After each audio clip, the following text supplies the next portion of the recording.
book of Deuteronomy is known as the Song of Moses.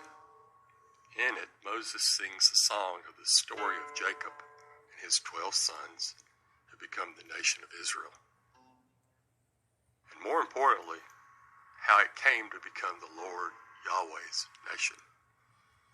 He begins by telling them to remember the days of old, when the Most High gave the nations as an inheritance. When he separated the sons of man, he set the boundaries of the people according to the number of the sons of God. For Yahweh's portion was his people. Jacob was the lot of his inheritance. Let me point something out here. It's hard to inherit something from yourself. Here, God Most High gave complete sovereignty to his sons, to be completely over these individual nations and its peoples. I believe this passage contents and context is actually the Tower of Babel incident from Genesis 11. So the gods are instructed to separate the people. They even confused their tongues when they divided the people into the 70 nations. This is described in Genesis 10.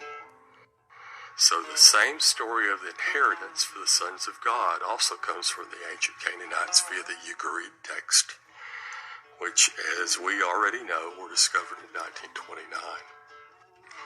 There's a wealth of evidence from these texts. They say that the Israelites were actually Canaanites, and that their religion evolved from Canaanite polytheism, and that they worshiped gods in the Canaanite pantheon. The pantheon consisted of the highest god El and his wife Asherah, as well as their 70 sons.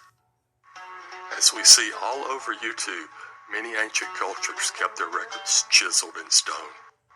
So we do in fact have a wealth of data being rediscovered still to this day.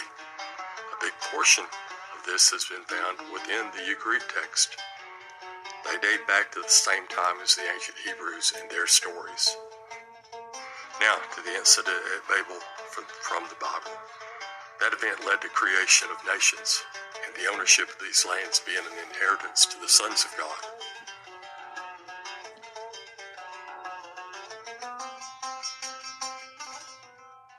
Deuteronomy 32 says the borders of those nations were fixed according to the numbers of the sons of God.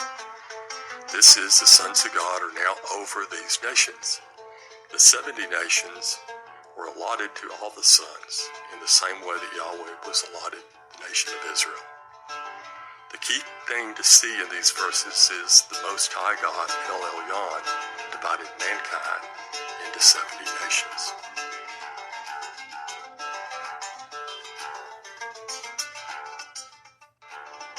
The traditional Hebrew text of the Old Testament translates Deuteronomy 32 with the term sons of Israel. However, the oldest textual evidence known, which was found in the Dead Sea Scrolls, actually reads sons of God. The Dead Sea Scrolls were discovered somewhere between 1946 and 1956. There are a number of scholarly arguments that establish that the sons of God found in the Dead Sea Scrolls is indeed the original text of this biblical passage. So, as stated, Deuteronomy 32, 8 and 9 goes back to the events at the Tower of Babel, and even that occurred before the existence of the nation of Israel. This means that the nations of the earth were divided at Babel before Israel even existed as a people. It would make no sense for El Elyon to divide up the nations of earth according to the number of sons of Israel if there was no Israel. This point is also brought home in another way, namely by the fact that Israel is not listed in that table of nations. Why is all this important about sons of God? Because it's the correct reading of Deuteronomy 32, 8 and 9. This wording unlocks the meaning of the Tower of Babel event. Remember, Israel didn't exist yet. So this explains why, in the very next chapter, following the Babel event, Yahweh called on Abram for the specific purpose of creating a new nation.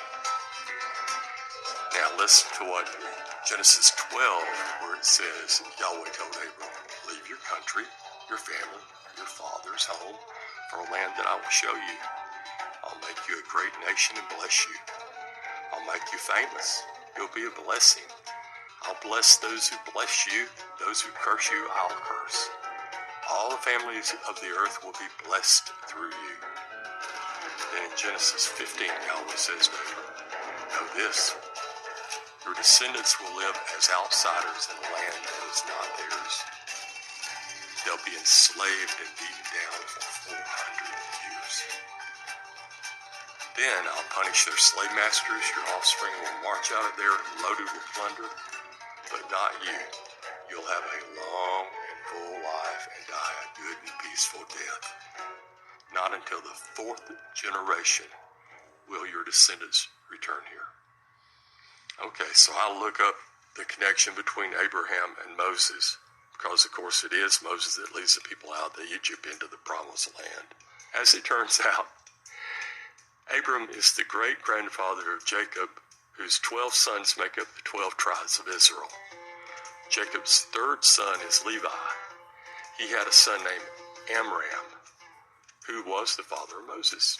This makes Abraham the great-grandfather of Moses, which adds up to 4 generations and approximately 430 years between Abraham and Moses. No loose ends here. Now, as the time drew near for Yahweh to make the necessary preparations to deliver the children of Israel out of the land of Egypt, according to the promise that he had made to them, Abram and his seed, Yahweh raised up Moses to deliver the children from their Egyptian bondage. After Moses had been in the wilderness for 40 years, Yahweh first appeared to him in a vision. It was in the midst of a burning bush. From Exodus 3, Moses was there tending the sheep of Jethro. And as Moses approached to investigate this burning bush, the Lord Yahweh called to him. He said, Moses, Moses. Here I am, said Moses. Moses was instructed to go back down into Egypt to speak to the Israelites as well as the Pharaoh. Moses asked for his name. Yahweh said to Moses, I will be what I will be. And Yahweh demonstrated then to Moses that he would indeed be what he willed to be. Then he said, I am the God of your father, the God of Abram, the God of Isaac, and the God of Jacob. At this, Moses hid his face because he was afraid to look at him. So now, go, I am sending you to Pharaoh to bring my people, the Israelites, out of Egypt. And this is where Yahweh finally takes his inheritance. Of course, first the people, and then comes the land. Some related passages in Deuteronomy explain Yahweh has taken you and brought you out from the furnace of iron from Egypt to be the people of inheritance to him. So how does all this work out? Let's move on to Psalms 82, 1 through 8, where it says, El has taken his place in the divine council, in the midst of the gods, and he holds judgment. How long will you judge unjustly and show partiality to the wicked? Give justice to the weak and the fatherless. Maintain the right of the afflicted and the destitute. Rescue the weak and the needy. Deliver them from the hand of the wicked and the fatherless. Maintain the right of the afflicted and the destitute. They have neither knowledge nor understanding. They walk about in darkness. All the foundations of the earth are shaken. I said, you are gods, Son of the Most High. All of you, nevertheless, like men, you shall die and fall like any prince. Arise, O Yahweh, judge the earth, for you shall inherit all the nations. This clearly describes these gods as being given responsibility to administer justice over the peoples, but they failed, and El gives it all to Yahweh. The gods of the nation were supposed to rule according to the Father's justice. It appears that they fail to rule justly, and it ends in darkness for them. It leads to the punishment of them dying like men or falling like any other earthly ruler. Either way, they are charged with guiding mankind and giving just judgments. The true Creator judged against them, telling these sons that for their greed and need for power, they would die like the men they were opposing. It seems they failed, and the Father reassigned it in its entirety to Yahweh. The idea that corrupt sons of God both populate and control certain geographical regions were still prevalent in the New Testament era. Paul used geographical terminology to describe the heavenly host, principalities, rulers, thrones, authorities, powers, and dominions. Yahweh becomes the God of this world, but as we now know, this was not a permanent position, because just about 2,000 years ago, the Father gives the power to a more